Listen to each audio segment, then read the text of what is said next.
मेरे भाई जो आशीष जी हैं, शायद इनको जितनी बात टेक्निकली बतानी थी उन्होंने बहुत बखूबी बताई है कि किस तरीके से कांग्रेस पार्टी अपना काम करेगी। लेकिन दुख इस बात का है कि हरियाणा की जनता के ऊपर अब अतिरिक्त बोझ डलने वाला है, क्योंकि पहले ही अगर आप पिछले चुनाव में जाकर देखें और चुनाव के ऊपर बाद में भी अगर आप देखें तो कांग्रेस पार्टी ने लाखों करोड़ों रुपया खर्च करके जिस तरीके से प्रचार किया था, जिस तरीके से, जैसा मैं आपके शो में बार बार मैं चर्चा करते हुए बताता हूं कि एक एस्टीमेट ये लगाया गया कि लगभग 2 लाख करोड़ रुपया जितना हरियाणा का बजट ये कह रहे हैं कि पिछली बार खासतौर से वो लोकसभा चुनाव का जिक्र कर रहे हैं कि बहुत इफेक्टिवली नहीं कर पाए। मैंने यही बताने की कोशिश की, मैंने अतिरिक्त बोझ इसीलिए बोला है कि इतना पैसा खर्च करने के बाद भी अगर कांग्रेस को ऐसा लगता है कि इनका प्रचार ठीक से नहीं हो पाया तो उसके बाद जो एडिशनल प्रचार ये करना चाहते हैं उसके लिए भी एक बजट इन्होंने बना के रखा होगा, और वो बजट कोई कांग्रेस के खजाने से निकल के नहीं आने वाला है, वो हरियाणा प्रदेश की जो जनता है उसकी जेब में से निकलने वाला है। तो मतलब एक अतिरिक्त बोझ डाला जा रहा है। और दूसरी बात ये बोली कि हमारी जो बातें हैं वहां जनता तक नहीं पहुंच पाई। मैं ये बोलना चाहूंगा ऐसी कौन सी बातें हैं जो जनता तक नहीं पहुंच पाई। अगर भारतीय जनता पार्टी नरेंद्र मोदी जी के साथ अपना कंपैरिजन करना चाहती है तो उनकी एक बात को याद कीजिए, उन्होंने बहुत अच्छी बात बोली थी कि अगर मैं बोलूंगा फलां जगह पे सड़क बनाई है और वहां पे सड़क नहीं हुई तो लोग सोशल मीडिया में देख के भी तो मुझे झूठा ही डिक्लेयर करेंगे। अगर आज हरियाणा प्रदेश में कांग्रेस की सरकार ये कहती है कि हमने पर्याप्त बिजली दी और ये सोशल मीडिया पे बोले, चाहे प्रिंट मीडिया में बोले, चाहे इलेक्ट्रॉनिक मीडिया में बोले, तो हरियाणा की जनता जानती है कि इन्होंने कितनी बिजली दी। अगर ये बोलते हमने सड़कें बनाई तो हरियाणा की जनता जानती है कि गड्ढे कैसे देखने को मिलते हैं। अगर ये बोलते हमने पानी दिया तो ये किस आधार पे वॉर रूम बना रहे हैं? ये वॉर रूम गुमराह करने के लिए बनाया जा रहा है। जेटली साहब, इन्होंने एक और कोशिश की है, इन्होंने बाकायदा 2 सरकारों के कंपैरिजन का एक बुकलेट छपवाया है जो कार्यकर्ताओं को और जनता में बांटा जा रहा है। चौटाला सरकार में प्रदेश में क्या काम हुए थे और पिछले 10 सालों में जो हुड्डा सरकार है उसने क्या काम किए हैं, इसका कंपैरिजन करके ये बात जनता के बीच में ले जाने की कवायद है।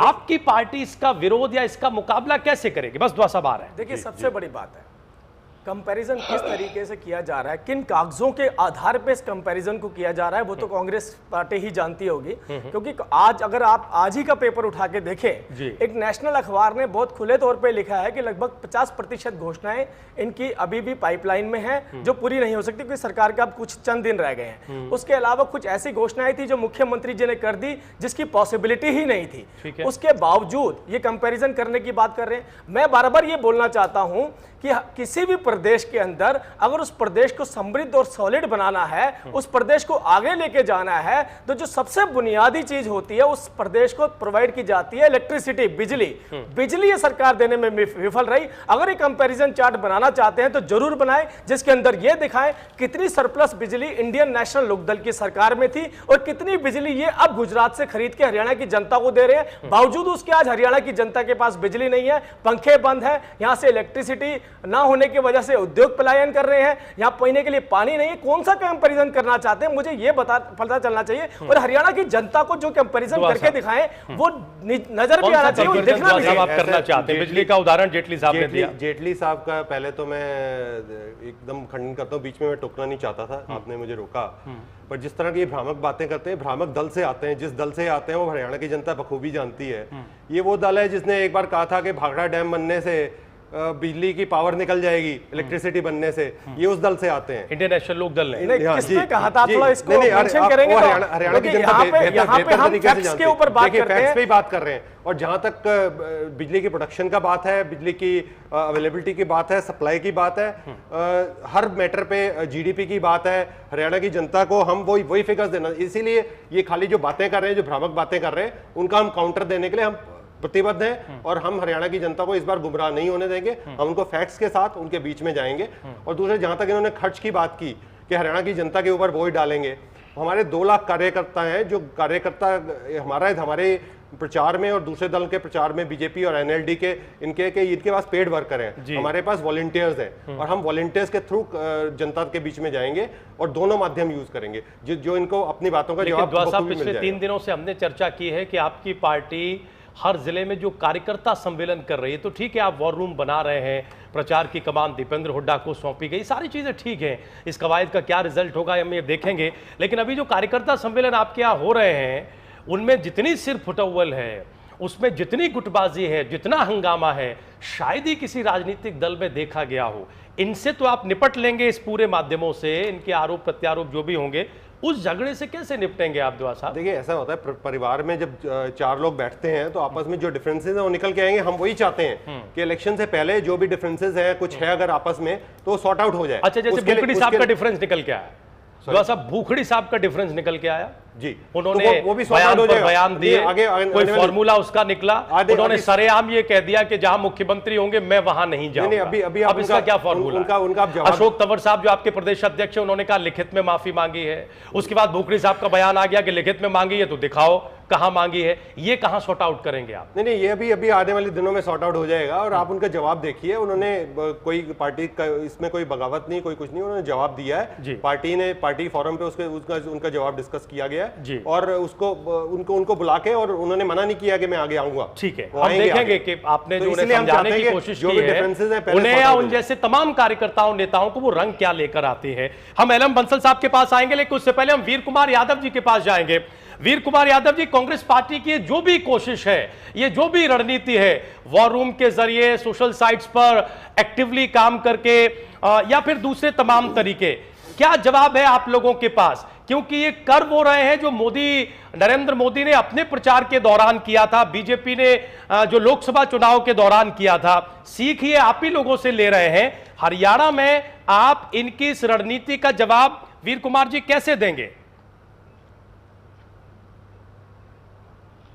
देखिए राजीव जी, मैं समझता हूं कि आप जो ये बात कह रहे हैं ये पहले भी उन्होंने किया है जी। सेंटर में लोकसभा चुनाव में शायद आपको ध्यान होगा, इन्होंने अजय माकन जी को मीडिया इंचार्ज बना और इसी तरह प्रवक्ताओं की ट्रेनिंग इन्होंने की थी। शायद आपको ध्यान होगा, यहाँ तक राहुल गांधी जी ने भी प्रवक्ताओं को ट्रेंड किया था, क्या बोलना क्या नहीं बोलना, ये राहुल जी ने डायरेक्शन दी थी। अब केवल अंतर इतना आगे, तब वो सेंट्रल लेवल के ऊपर बात कर रहे थे, अब वो स्टेट लेवल पर आ गए हैं।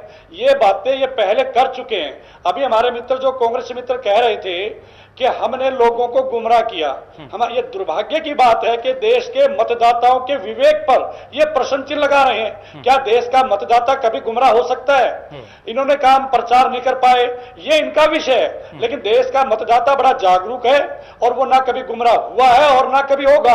एक बात देखिए, इनका वॉर रूम तो कब शुरू होगा मुझे नहीं पता, लेकिन वार जरूर हो गया है। इनका वार आप जहां देखिए कार्यकर्ताओं में पूरा खुलकर वार हो रहा है। और वॉर रूम का तब उपयोग है राजीव जी जब कोई उपलब्धियां हो। आज इन्होंने जब सत्ता प्राप्त की थी तो माननीय मुख्यमंत्री ने कहा था कि मैं 24 घंटे बिजली दूंगा।